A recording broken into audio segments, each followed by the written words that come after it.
Programme के इस हिस्से ਦੇ ਵਿੱਚ ਜਿਹੜੀ ਤਾਜ਼ਾ ਤਰੀਨ ਜਿਹੜੀ ਸੂਰਤ-ਹਾਲ ਹੈ ਭਾਰਤ ਦੀ ਉਹਦੇ ਬਾਰੇ ਵੀ ਜ਼ਿਕਰ ਕਰ ਰਹੇ ਨੇ ਕਿਉਂਕਿ ਪ੍ਰੋਗਰਾਮ ਦੇ ਆਪਾਂ ਪਹਿਲੇ ਹਿੱਸੇ ਦੇ ਵਿੱਚ ਜਿਹੜਾ ਨਾ ਉਹ ਪੂਰੇ ਇੱਕ ਸਾਲ 'ਚ ਜੋ ਕੁਝ ਭਾਰਤ ਦੇ ਵਿੱਚ ਹੋਇਆ ਉਹ ਡਿਸਕਸ ਕੀਤਾ।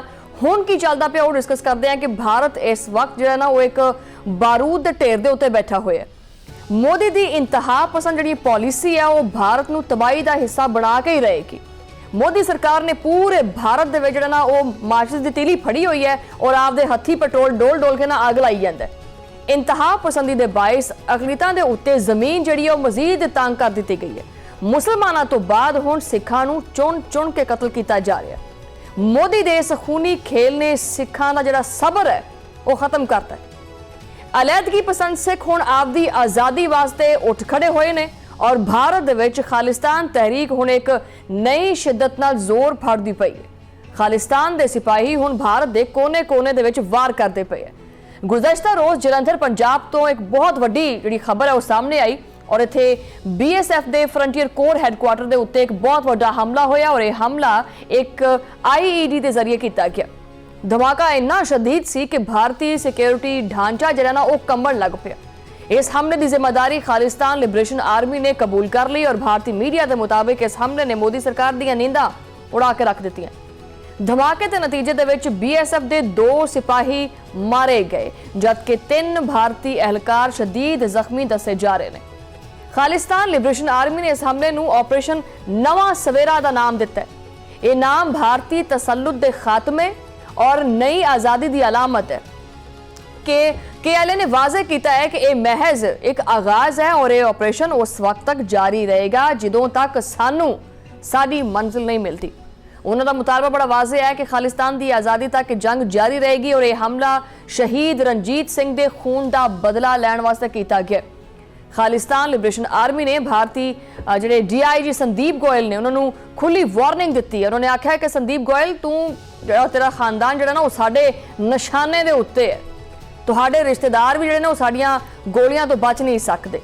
रणजीत सिंह के खून का हिसाब हुण तुहानूं जिहड़े तुहाडे प्यारे ने उन्हां दे जरिए देना पएगा और एक वहशतनाक पैगाम है जो कि भारतीय हुकाम वास्ते एक क्यामत तो घट नहीं हैगा। गोयल खानदान ने सिखां दे उत्ते बेपनाह मुजालिम ढाए ने और हुण उन्हां मुजालिम दा हिसाब देण दा वक्त आ गया। खालिस्तान दे मुजाहिदीन ने ऐलान किया है कि वो इन्ना खून बहाणगे कि सारे लाल रत्ते हो जाणगे। अच्छा, बहरहाल इसी मुद्दे के उत्ते आपां गलबात करांगे। मेरे नाल मौजूद ने साबिक सफारतकार दिफाई तजियाकार air marshal retired Saeed M Khan साहब। सईद साहब वेलकम करने अपने प्रोग्राम दे विच। जिहड़ी ताज़ा तरीन डेवलपमेंट है भारत की जिहड़ी बौखलाहट है भारत अंदर ही खाते टुटदा जा रहा है की देखते हैं तुसीं इस सारी सूरत हाल नूं? बिस्मिल्लाहिर्रहमानिर्रहीम। शमाइला, पहले तो आपका शुक्रिया कि आपने आज अपने प्रोग्राम में दोबारा इनवाइट किया। बहुत शुक्रिया। देखिए, भारत उस गड्ढे में गिर रहा है जो उसने दूसरों के लिए खोदा था, खासतौर पे पाकिस्तान, बांग्लादेश और श्रीलंका की। उसने वहां जो अलैदगी पसंद तंजीमें थी उनको सपोर्ट किया। उसने उनके जरिए इन तीनों कंट्रीज के अंदर इंस्टेबिलिटी पैदा की और वो ये समझ रहा था कि ये जो आग है उसके अपने घर में नहीं आई। लेकिन जब जो अलैदगी पसंद तंजीमें इंडिया में हैं उन्होंने अपने मुल्क के इर्द गिर्द ये देखा तो उनको भी हौसला हुआ और उन्होंने कहा कि जी कि अब हमें भी ये चीजें करनी चाहिए। खालिस्तान तहरीक जो थी वो बड़ी पुरअमन तहरीक थी, लेकिन इंडिया ने उसको इंडिया के अंदर दबाने के लिए बहुत ज्यादा फोर्स इस्तेमाल की और जिस तरह आपने अपने इंट्रोडक्शन में बताया उन्होंने बहुत सारे सिखों को कत्ल किया। और अब ये जो खालिस्तान तहरीक है अब ये जरा अग्रेसिव तहरीक होती चली जा रही है और जो कल धमाका हुआ है पंजाब में वो रियली सबके लिए आंख खोलने वाला है। और आप अभी देखेंगे कि ये सिर्फ पंजाब तक महदूद नहीं रहेगा, कश्मीर में भी इसका असर होगा। जो नॉर्थ ईस्टर्न स्टेट्स हैं वहां इंडिया की जिनको वो चिकन नेक कहा जाता है वहां भी क्या कहते हैं बहुत ज्यादा इस वक्त अलैदगी पसंद तंजीमें उभर रही हैं और खासतौर पे सदर्न इंडिया में लोग जो है वो अब सेंट्रल इंडिया के साथ नहीं रहना चाहते या दिल्ली के साथ नहीं रहना चाहते। इंडिया में इस वक्त जो इंटरनेशनल ऑब्जर्वर्स हैं शुमाइला, उनके हिसाब से तकरीबन 17 अलैदगी पसंद यानी कि मूवमेंट्स चल रही हैं। सो इंडिया ने ये जो दूसरों के लिए एक गड्ढा खोदा था, अब उसमें खुद गिरता चला जा रहा है। और जिस तरह की हुकूमत है दिल्ली में, हमें यही उम्मीद करनी पड़ती है कि अल्लाह ताला उनको अकल दे, ना तो इंडिया जो है वो अब एक डिसइंटीग्रेशन की तरफ बढ़ रहा है, अंदर से इम्प्लोड। अच्छा, बस सईद अहमद खान साहब, जिस तरह मतलब लगा कि देखा जाए तो भारत जी स्ट्रैटेजी है ਉਹ ਕੀ ਹੈ, मतलब ਲਾਈਕ ਇੱਕ ਪਾਸੇ ਤਾਂ ਜਿਹੜੀ ਪੋਲੀਟੀਕਲ ਜਿਹੜੀ ਡਿਸੇਬਿਲਿਟੀਜ਼ ਹੈਗੀਆਂ ਨੇ ਉਹ ਵੀ ਨਾਲੋਂ ਨਾਲ ਨੇ, ਪਾਵਰਟੀ ਜਿਹੜੀ ਹੈਗੀ ਹੈ ਉਹ ਵੀ ਨਾਲੋਂ ਨਾਲ ਹੈ, ਦਿਫਾਈ ਲਿਹਾਜ਼ ਨਾਲ ਜਿਹੜਾ ਨਾ ਇਹ ਉਹ ਵੀ ਬੜਾ ਕਮਜ਼ੋਰ ਹੁੰਦਾ ਜਾ ਰਿਹਾ ਹੈ ਔਰ ਸਫਾਰਤੀ ਮਹਾਜ਼ ਦੇ ਉੱਤੇ ਵੀ ਕਾਫੀ ਕਮਜ਼ੋਰ ਹੁੰਦਾ ਜਾ ਰਿਹਾ ਹੈ। ਇਹਦੇ ਨਾਲ ਨਾਲ ਭਾਰਤ ਦੇ ਵਿੱਚ ਜਿਹੜਾ ਅੰਦਰ ਖਾਤੇ ਬਹੁਤ ਸਾਰੀਆਂ ਅਕਲੀਤਾਂ ਜਿਹੜੀਆਂ ਨੇ ਗੈਰ ਮਹਿਫੂਜ਼ ਨੇ। ਇਹ ਭਾਰਤ ਨੂੰ ਮਜ਼ੀਦ ਜਿਹੜਾ ਪਾਕਿਸਤਾਨ ਵਾਸਤੇ ख्वाब ਦੇਖਦਾ ਸੀ ਕਿ ਜੀ ਅਸੀਂ ਪਾਕਿस्तान ਦੇ ਟੁਕੜੇ ਕਰਨੇ ਹੈ। ਤੁਹਾਨੂੰ ਨਜ਼ਰ नहीं आ रहा कि भारत अनकरीब बहुत सारे टुकड़ियां से डिवाइड हो जाएगा? एग्जैक्टली यही शमाइला साहब मैं आपको कह रहा हूं कि इंडिया जो है ना वो इम्प्लोड कर रहा है। कोई बाहर की फोर्स इंडिया के अंदर ये अनरेस्ट पैदा नहीं कर रही। ये अनरेस्ट उनकी अपनी पॉलिसीज की वजह से इंडिया के अंदर हुआ है। देखिए, इंडिया के अंदर ना मुसलमानों को सुकून है, ना क्रिश्चियंस को सुकून है, ना सिख्स को सुकून है, और ना ही जो उनकी अपनी माइनॉरिटीज हैं, दलित्स और शूदर्स, उनको कोई सुकून हासिल है। एक हद तक एक तबका दबता है, लेकिन जब उसके ऊपर जुल्म की इंतहा हो जाती है तो वो हमेशा, ये ह्यूमन नेचर है कि वो रिटेलिएट करते हैं। मुसलमानों ने इसी तरह रिटेलिएट किया गुजरात के अंदर, सिख रिटेलिएट कर रहे हैं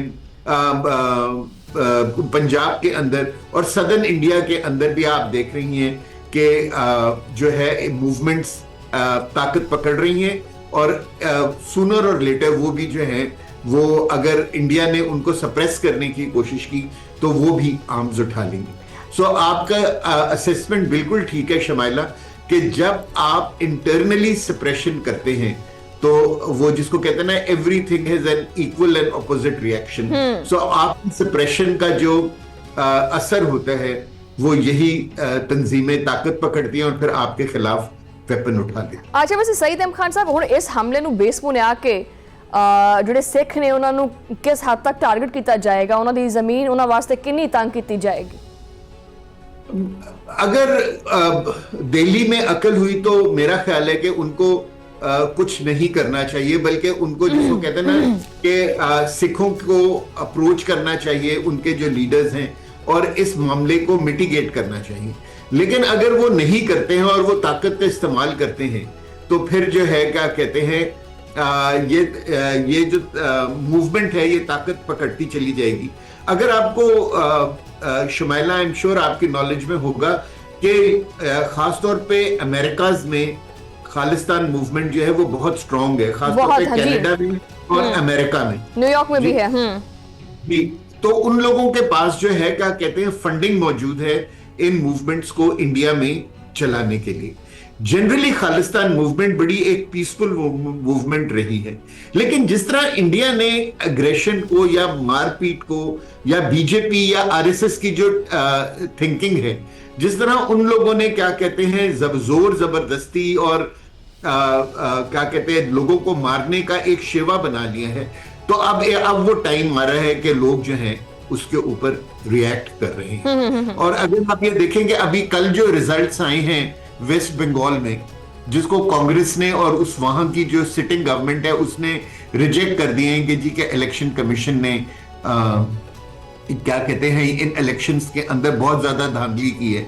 तो आप देखिएगा कि वेस्ट बंगाल भी जो है वो नॉर्थ ईस्टर्न स्टेट्स के वो भी सेंटर के खिलाफ खड़ा हो जाएगा। सो ये जो आरएसएस और बीजेपी की पॉलिसी है, और इसके अंदर मैं एक एग्जांपल और देना चाहूंगा, और वो है बालाकोट और पहलगाम, जिसमें उन्होंने अपने लोगों को मारा एक फॉल्स फ्लैग ऑपरेशन करने वास्ते। अच्छा सईद अहमद खान साहब, मैं इसी तरफ मेरा एक आखिरी सवाल सी ਉਹ ਇਹ ਕਿ ਕਿਉਂਕਿ ਅੱਜ ਦੀ ਹੀ ਰਾਤ, ਅੱਜ ਦੀ ਦਰਮਿਆਨੀ ਜਿਹੜੀ ਰਾਤ ਸੀ, ਉਹ ਇਸੇ ਦੌਰਾਨ भारत ने ਜਿਹੜਾ ਨਾ ਉਹ ਇੱਕ ਹਮਲਾ ਕੀਤਾ और अपनी एक धाक बनाने की कोशिश की और फिर पाकिस्तान ने जवाबी कार्रवाई करते हुए जिन्हें पूरी दुनिया ਦੇ ਵਿੱਚ अपनी धाक बिठाई है और अपनी ਜਿਹੜੀ फतह है ਉਹਦਾ जश्न ਜਿਹੜਾ ਨਾ ਅੱਜ ਮਨਾਇਆ जा रहा है। ਇਸ ਦਿਨ ਨੂੰ ਤੁਸੀਂ ਕਿਦਾਂ ਦੇਖਦੇ ਆ, ਇਸ ਫਤਹ ਨੂੰ ਤੁਸੀਂ ਕਿਦਾਂ ਦੇਖਦੇ ਆ?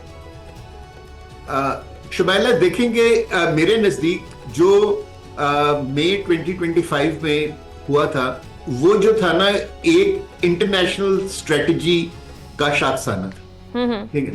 और इंटरनेशनल स्ट्रेटजी हमें कंटेन करने के लिए नहीं थी, बल्कि वो चाइना को कंटेन करने के लिए है, क्योंकि अब हर किसी को दुनिया में शक नहीं रहा कि चाइना इमर्जिंग पावर है और वो अपनी एक नया वर्ल्ड ऑर्डर लेकर आ रही है। और स्लोली एंड ग्रेजुअली उसने Asia, south east Asia, middle east और गल्फ के एरियाज के ऊपर ऑलमोस्ट उनका यानी कि कब्जा हो चुका है। मैं इकोनॉमिक सेंस में बात कर रहा हूं, मैं मिलिट्री सेंस में, ठीक है ना। सो जो है वेस्ट चाहता था कि किसी तरीके से चाइना को कंटेन किया जाए, और उसके लिए इंडिया ने अपने आप को एज अ टूल पेश किया कि ठीक है, अगर आप हमें इस इलाके के अंदर सपोर्ट करते हैं, आप हमारे ऊपर दस्ते शफकत रखते हैं, तो हम जो हैं इतनी बड़ी कंट्री है, इतनी बड़ी फोर्स है हमारी, और हम जो हैं वो चाइना को कंट्रोल करेंगे। लेकिन इतनी बड़ी फोर्स रखने का उनको कोई ना कोई तो एक एग्जांपल देनी थी ना, कि देखें कि हमने इतनी बड़ी फोर्स के साथ यानी कि ये विक्ट्रीज हासिल की। सो जब उन्होंने जो 22 अप्रैल 2025 को जो पहलगाम में अपने 26 बंदे मारे, वो एक फॉल्स फ्लैग ऑपरेशन था। और वो फॉल्स फ्लैग ऑपरेशन सिर्फ इसलिए था कि इंडिया को एक ताकतवर कंट्री के तौर पर इस इलाके के अंदर पेश किया जाए।